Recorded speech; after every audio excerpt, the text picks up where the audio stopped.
Welcome to the channel. This is Go Gretty, and welcome to Daily Race A. This week's race was at Suzuka in the fictional F1 race car from the 80s, the F1500T. I gotta tell you what, there's lots of action because this car has lots of horsepower. When that big old turbo kicks in, be ready because it's gonna light up the rear tires. So stick around, check it out. All right, so after that time trial in the McLaren MP4-4, which was driven in the 80s by both Prost and Senna, I figured that car wasn't too bad around Suzuka, so how bad can the F1500T, the fictional F1 car by Gran Turismo, how bad can that be? It can't be too bad. I've already got the track down, right? Well, wrong. That car is a handful. The F1500, boy, I tell you what, when you get up in the turbo range and you turn the wheel, you better be ready to hold on and counter steer because she's coming around.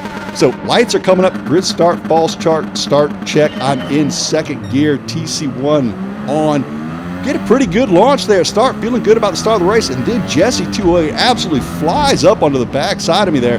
Gets in the back bumper just a little bit. I'm trying to take corner one cautiously, but still, Jesse 208 and I run wide. Almost half the field gets down the inside, actually more than half the field. And then cars start flying off a little bit here to the left and right. We get a little bit of mayhem coming into corner two and into the S's. What happened there? Well, let's go back and check it out. As you can see, even Grove Street Racing with a 4-second penalty up front. So let's see what happened to him as well. Let's start at the back of the pack with TPC Scorch. TPC Scorch looking for a way around PhD Racer who had a bad start. Gonna settle in here behind Ricardo. Ricardo follows 5,000 credits, who goes off track, comes back on, goes inside of Scorch, comes out, swerves, goes off track. Then we got another driver off the track. Then 5,000 credit hits Scorch. Scorch comes back on, hits 5,000 credits, knocks him off. He and Scorch are off, as well as Perillin and Total Jim 1000, all off into the sand. So let's take another look at that with Nader here as we go through the start. You see PhD Racer, bad start there, moves over to the right, but Nader already there. Now Nader looking for some space. He goes down through corner one. Looking pretty good so far. Now you'll see me and P1 coming back on late there. Let's slow it down. As you'll see, Grove hits Jesse 208, who then knocks the Canadian off track and then hits another driver. Total Jim knocks him off. And then Grove comes out with a 4 seconds for destroying the midfield as he starts the race. Now Grove, not a dirty driver. I'm guessing the rear end got out on him there, but nonetheless, taking him out left and right. I make a move there on Zach Ed as we head down into Degner 1 and Degner 2. I go through the Degners without too much trouble there, and I'm looking up there at old Grove with that 4-second penalty, and I know I've got him dead to rights. I'm only at 1.2 seconds behind him, so all I gotta do is settle in, and I should pick up a nice third place here in a minute and be ready to get on that podium. But what has happened behind me? Well, as we ride with Nader, he gets bumped from behind, and then Ricardo goes wide, the king of late breaks. Unfortunately, into the sand. Should have broke a little earlier there, Ricardo. Jesse 208 just pounded on the back of Nader as he heads down into the hairpin. And then Nader back in front. Jesse gives him one more good whack for good measure, knocks him off track, and then keeps on going. So beautiful driving there by the midfield as we head through the hairpin. Now, coming around the hairpin, I pass Guitarzan Dean as he goes off track. Then P1, Justin Ross, goes off track. He comes back on with Grove. Now, Grove's got the 4-second penalty. I'm in third because of Guitarzan Dean had gone off. Now, Grove serves his penalty. I go on by him. Let's have another look at what happened behind us as we went down through Spoon. Heading towards Spoon, PhD Racer loses it, lights up the rear tires as the RPMs build up in that F1500. Then Ricardo, trying to recover from his missed late braking opportunity, heads out of the hairpin, heading towards the right-hander, loses it as well, and eats the wall. Shakes hand with old Barry R there. Not a good start for that part of the field. Now as we head out of 130R, I've got Justin Ross right in front of me. Now he has a little bit of issue there, but I'm not going to force it through this section. Not going to force it through Cassio's triangle here, as didn't want him to get loose coming through there and take me out. It's early in the race. It is lap 1 of 5, and as you will see, there's plenty of time left to go in this race. So So just need to keep my head down and stay calm. So as we wrap up this lap, more mayhem happens behind us. Looking back, riding with Tarzan, comes up on Grove, who served his penalties, looking for a way around him, can't quite figure out which way to go, makes contact, gets in the soil green, spins it out, and hits the wall into the sands. Got to reverse it, and then as you reverse it, you see more craziness and mayhem occurs as Meter struggling back there, gets on the Soylent Green himself. Folks, that is what race car dreams are made of, Soylent Green. That's what goes into it, all your hopes and dreams, and well, you got to stay off it, especially in those 1500 Ts. Now back on board with me, I'm trying to catch back up to Justin Ross here. Got all the dirty air I can handle, so just trying to feed in the throttle nice and slow. Just stay in touch with that leader. Be there whenever that mistake occurs so that I can hopefully take advantage of it. Up into fifth gear a little bit early, coming out of the Dunlop curve. Did not blow up the rear tires. Down into second to rotate the car.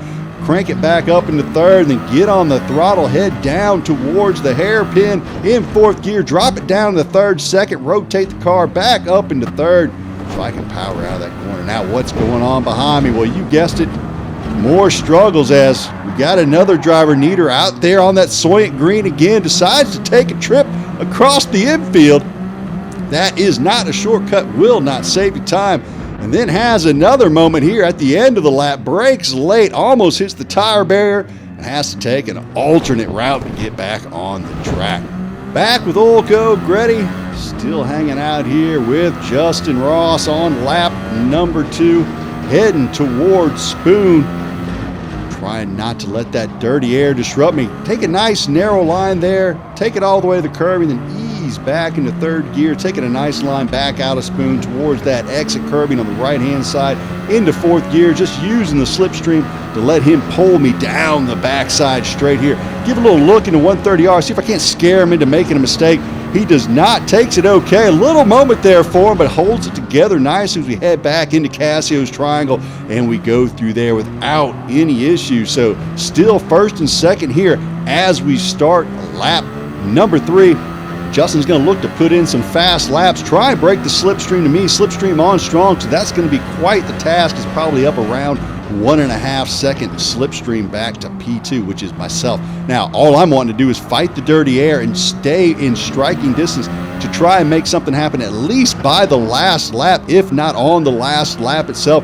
Staying in touch here through the S's, even though the car's wanting to push in deep there with all that dirty air, pulling the downforce off what little front spoiler this car has. Now I keep it down in tight as we head up Dunlop's curve. Gonna hold it to the floor coming out. That's a brave move. Little lift, or sorry, rather a little upshift there into fifth before I completely blow out the rear tires down into second again to rotate the car back up to third. I actually came out of that corner in second there, but have a pretty good time right now as I'm 5/10 over my previous best lap.